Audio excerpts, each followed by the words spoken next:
Voilà. Bonjour tout le monde, bonjour les enfants, nous sommes sur Torah TV. Nous allons parler tout de suite de la fête de Pessah, comme nous l'avons fait les jours derniers. Et nous allons continuer dans l'histoire. Rappelez-vous, hier, nous avons parlé du fait que Moshe, en se sauvant de l'Égypte, arrive au pays de Couche, puis 40 ans plus tard, va arriver dans la ville de Midian. Arrivé dans la ville de Midian, il va se rendre compte qu'au puits se passait quelque chose de pas vraiment très gentil. Parce que, étant donné que Yitro, qui était en fait d'une certaine façon le grand prêtre de Midian, va arrêter de se prosterner devant des idoles. Et ça, les gens ne vont pas spécialement aimer. Et c'est pour cela qu'ils vont le bannir, ils vont le mettre complètement de côté et vont essayer même de l'embêter, lui et ses filles. Étant donné qu'il n'avait pas de garçons, c'est ses filles qui s'occupaient du troupeau, des moutons, des chèvres, etc.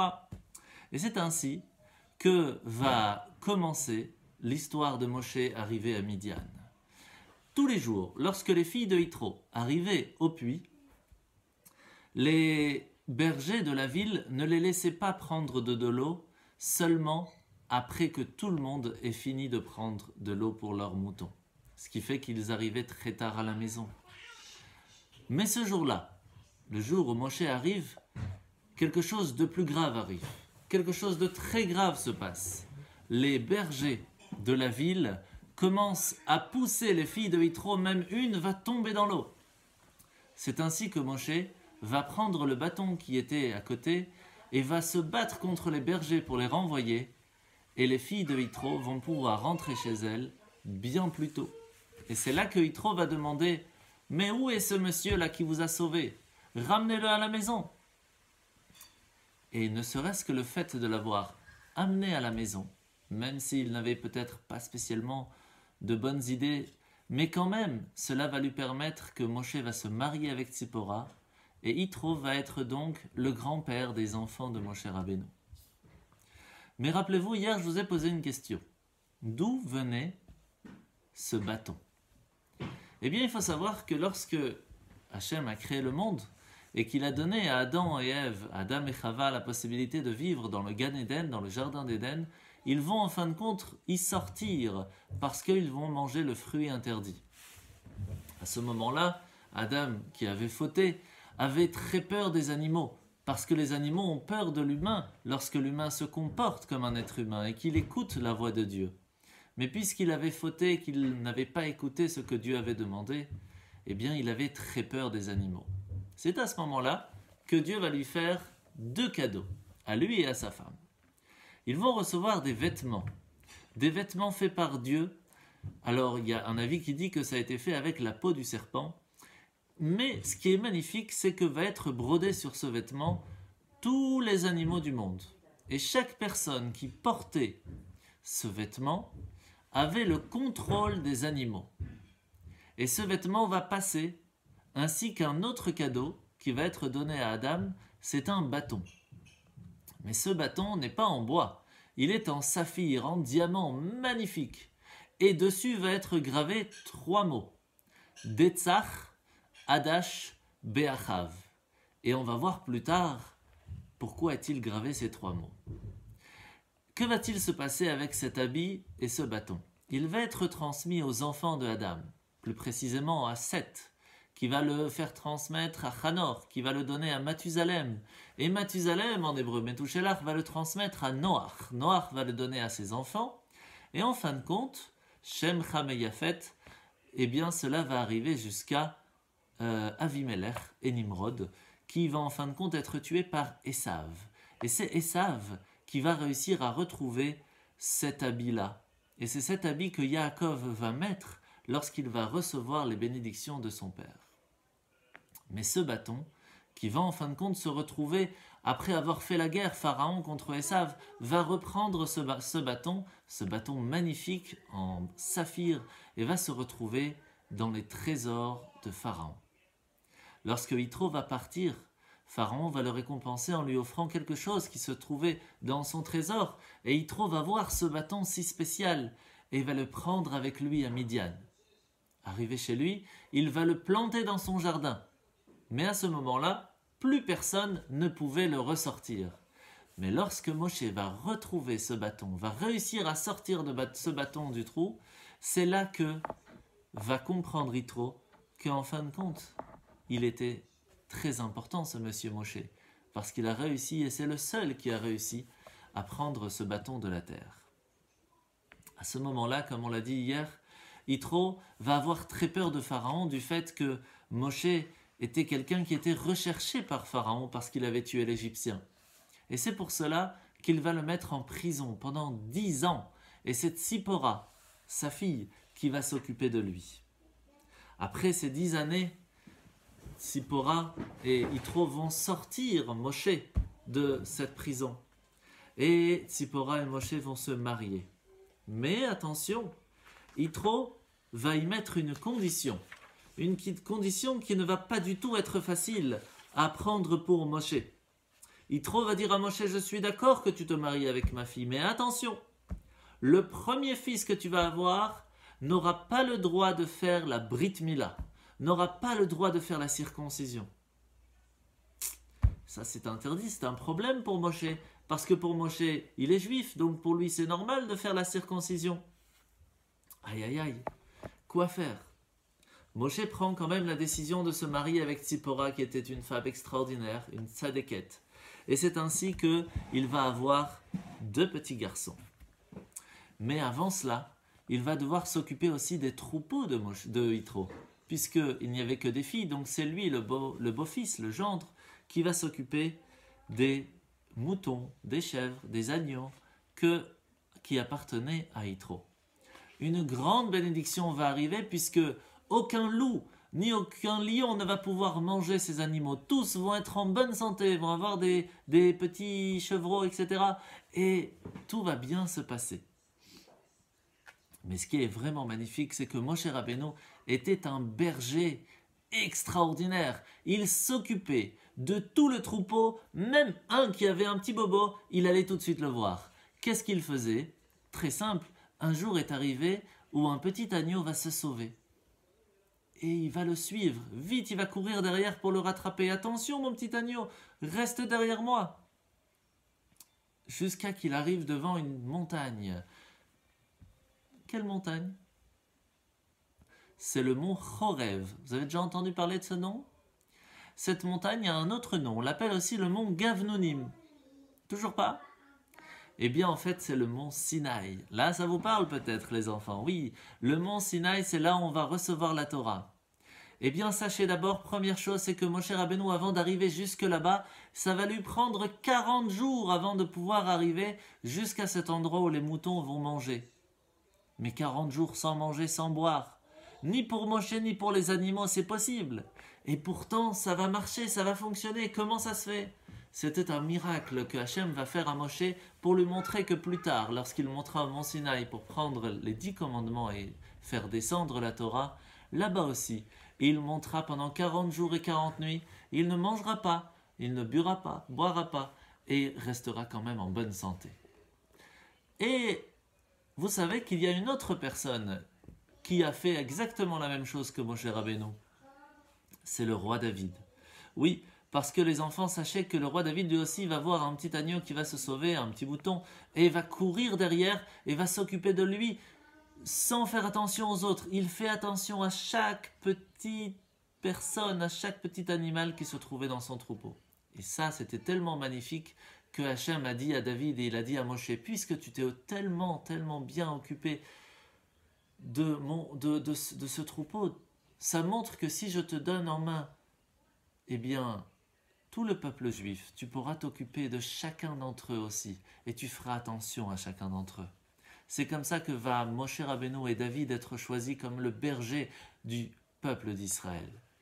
Mais vous savez que le roi David a fait quelque chose aussi de magnifique, et c'est intéressant de le préciser.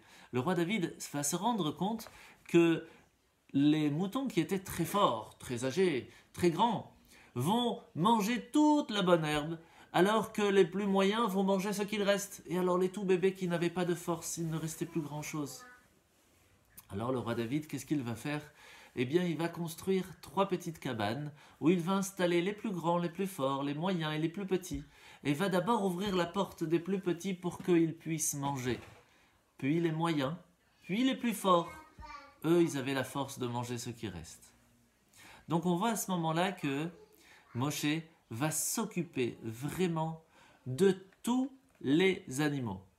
Mais attention, attention, il va suivre ce petit animal qui s'est sauvé et va arriver devant le mont Sinaï. Et à ce moment-là, que va-t-il se passer? D'abord, première chose, c'est que au même moment, en Égypte, va se passer une chose très très très difficile, très très dure. La torture, la difficulté de l'esclavage que Pharaon faisait aux Juifs était tellement dure qu'ils ne savaient plus quoi faire. Les Juifs pleuraient, ils demandaient à Hachem, s'il te plaît, sauve-nous. C'est là que va arriver quelque chose d'encore plus grave. Et là, ce ne sera plus possible de vivre. Parce que Hachem, pour punir Pharaon, il va lui envoyer une maladie qui s'appelle la lèpre. C'est que toute sa peau était remplie de blanc et ça le grattait et il ne savait pas comment guérir de cela. Et les méchants Égyptiens ont dit à Pharaon, tu sais ce que tu vas faire? Tu vas te tremper dans le sang des Juifs. Au secours! Au secours! Et c'est ce qu'il faisait. Les Juifs n'en pouvaient plus. Ils pleuraient, Hachem, ce n'est plus possible, sauve-nous! C'est là que Hachem va entendre. Il va entendre le cri du peuple juif. Parce qu'ils souffraient. En plus de cela, ils ont demandé pardon, Hachem, si on a fait des bêtises, pardon, mais sauve-nous, c'est plus possible. Le fait d'avoir fait Teshuvah, d'avoir demandé pardon, Hachem a entendu. Puis, il s'est rappelé aussi du mérite de nos papas et de notre maman, que eux, on faisait de belles actions, ils étaient gentils avec tout le monde. Surtout Avraham, Yitzhak et Yaakov, nos patriarches, comme on en a parlé, étaient tellement des gens extraordinaires que ne serait-ce que leur mérite pouvait nous faire sortir de cet esclavage. Et bien sûr, Dieu est gentil, il veut tout ce qu'il fait, c'est pour notre bien. Alors il s'est réveillé et il a dit au peuple juif, ça y est, je vais envoyer quelqu'un qui va venir vous sauver. Le problème, c'est que c'était prévu que ce soit 400 ans d'esclavage. Mais Hachem a dit non, stop, ça fait déjà 210 ans que vous êtes en Égypte. 86 ans que vous travaillez durement pour Pharaon. Cela suffit. Ils vous ont tellement fait du mal, on va s'arrêter là. Et c'est là que Hachem va voir que Moshe Rabbeinu se trouve au pied du mont Sinaï. Et il va envoyer l'ange Michaël qui va dire à Moshe de là-haut, viens, monte au mont Sinaï. Mais Moshe n'a pas voulu écouter. Pourquoi? Parce que il était occupé avec les troupeaux. Et quand on travaille et qu'on s'occupe des animaux, on ne peut pas s'occuper d'autre chose. Jusqu'au moment que Hachem va faire que ce petit agneau va monter sur le mont Sinaï.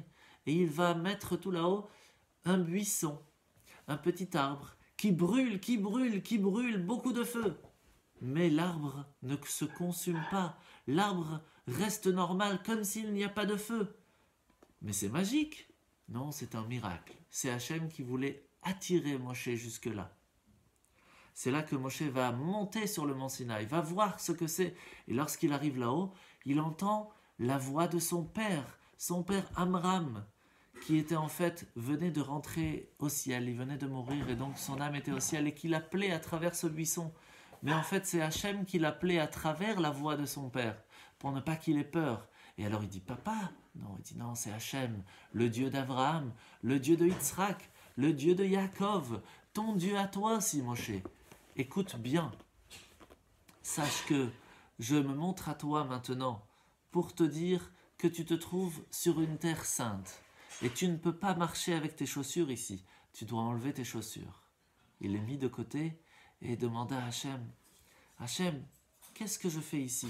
Pourquoi est-ce que Dieu va se dévoiler à travers un petit arbre, un buisson? Ce serait pas mieux de se mettre dans un grand arbre?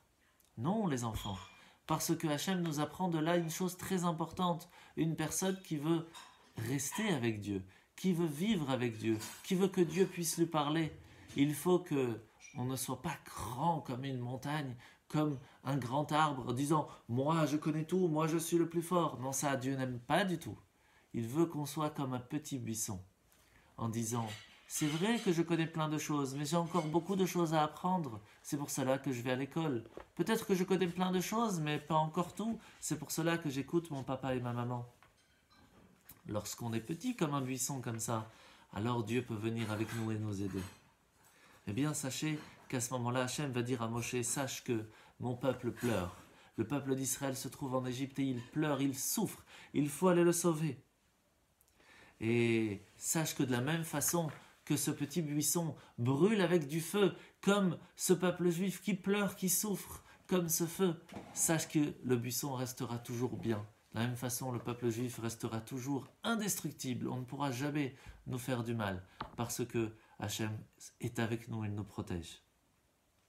C'est à ce moment-là que Moshe va voir qu'il est en train de parler avec Hachem. Alors il va cacher son visage pour ne pas le voir. On ne peut pas voir Hachem, c'est interdit. Alors Hachem va lui dire, puisque tu as caché ton visage, sache que tu pourras rester dans le mont Sinaï pendant 40 jours et 40 nuits, et tu pourras même me voir un petit peu lorsque tu viendras prendre la Torah. À ce moment-là, Hachem va dire à Moshe, Moshe, tu vas devoir partir en Égypte, abandonner tout, et aller t'occuper de mon peuple, les faire sortir d'Égypte. Mais, une seconde, comment je pourrais les faire sortir d'Égypte? Qui je suis, moi, pour le faire sortir d'Égypte? Je ne suis pas grand-chose, comment je pourrais les guider? Et puis, en plus, ils vont sortir d'Égypte, mais qu'est-ce qu'ils vont manger? Alors, Hachem va lui dire, d'abord, ne t'inquiète pas, parce qu'ils vont prendre un petit peu de pâte, qu'ils vont cuire très vite, ça va faire des matzot, et ils vont la manger en sortant d'Égypte, et ça va leur suffire jusqu'au mont Sinaï, ne t'inquiète pas. Alors Moshe lui dit, mais c'est très dangereux pour moi d'aller en Égypte. Qu'est-ce que je vais faire arriver là-bas? Pharaon veut me tuer, tout de suite les soldats vont m'arrêter. Alors Hachem lui dit, ne t'inquiète pas Moshe, partout où tu iras, je serai avec toi, je te protégerai. Alors Moshe dit, mais tu les as mis en esclavage, il y a une raison. Pourquoi tu veux les faire sortir maintenant? Est-ce qu'ils ont fait du bien pour cela? Alors Hachem va dire à Moshe, ne t'inquiète pas. Premièrement, ils ont fait teshuva. Ils pleurent en plus, ils souffrent. Mais surtout, ils vont sortir d'Égypte pour un but, une chose très importante. Ils vont arriver au mont Sinaï et vont pouvoir recevoir la Torah. Et rien que par le mérite de la Torah, ils méritent de sortir d'Égypte. Ah, si c'est comme ça, comment tu t'appelles? Ils vont me demander. Alors il dit, je n'ai pas de nom fixe. Des fois on m'appelle Elohim, des fois Elokeinu, des fois Elokai, des fois Shakai, des fois Hachem, des fois Amonai. Mais comment on peut savoir? En fait, Hachem va changer de nom d'une certaine façon parce que la façon dont il agit avec nous, c'est ainsi qu'il utilise son prénom. Mais en fait, Hachem dit à Moshe, je suis toujours le même. Qu'importe le prénom que vous me donnez, je serai toujours ce Hachem qui vous a protégé. Alors, Hachem va lui dire, à partir de maintenant, sache que tu vas aller en Égypte et tu vas leur donner le code secret. Le code secret? Oui, pas code, pas kadeti. Ça veut dire, je vais punir tous ceux qui t'ont fait du mal et vous serez saufs. Ce code va être important parce que lorsque tu vas arriver là-bas, en Égypte, on va te demander, qui me dit maintenant que c'est bien Hachem qui t'a envoyé? Quand tu diras Pakot, Pakadeti, eh bien, les Juifs sauront que c'est moi qui t'a envoyé. Alors, Hachem dit à Moshe, sache que tu vas arriver voir Pharaon et qu'il ne va pas tout de suite te dire, oui, oui, bien sûr, on va sortir d'Égypte. Non, pas du tout. Il va même leur faire plus de mal.